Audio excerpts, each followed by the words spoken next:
PM Shrikrishna આશ્રમશાળા થવાની દીકરીઓએ ખેલો ઇન્ડિયામાં 35 medal જીતી ભરૂચ જિલ્લાનું ગૌરવ વધાર્યું। શાળાએ માત્ર શિક્ષણમાં જ નહીં પરંતુ રમતગમતમાં પણ પોતાના વિદ્યાર્થીઓને નવી ઊંચાઈઓ પર પહોંચાડ્યા છે।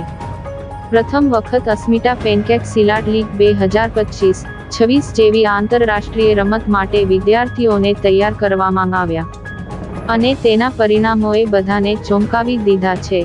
આ સિદ્ધિ પાછળ શાળાના આચાર્ય રંજનબેન વસાવાનો બહુમૂલ્ય ફાળો રહ્યો છે।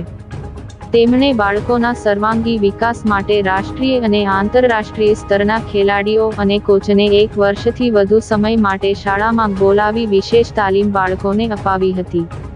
ગત તારીખ 6 અને 7મી સપ્ટેમ્બર 2025ના રોજ અસ્મિતા પેનકેક સિલાટ લીગ 2025 ખેલો ઇન્ડિયા 2025 પીએમ શ્રીકૃષ્ણ આશ્રમશાળા થવા ભરૂચ ખાતે યોજાઈ હતી, જેમાં પીએમ શ્રીકૃષ્ણ આશ્રમશાળા થવાની ધોરણ 5મી 10માં અભ્યાસ કરતી 100મી વધુ દીકરીઓએ ભાગ લીધો હતો।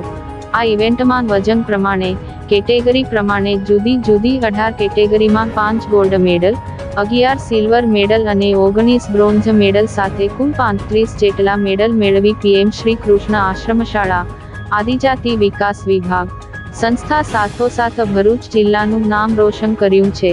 હવે તમામ દીકરીઓ કર્ણાટક ખાતે નેશનલ ચેમ્પિયનશિપ 2025માં ભાગ લેવા જશે અને ત્યાંથી એમનું સિલેક્શન થાય તો એશિયન ઓલિમ્પિક માટે જશે।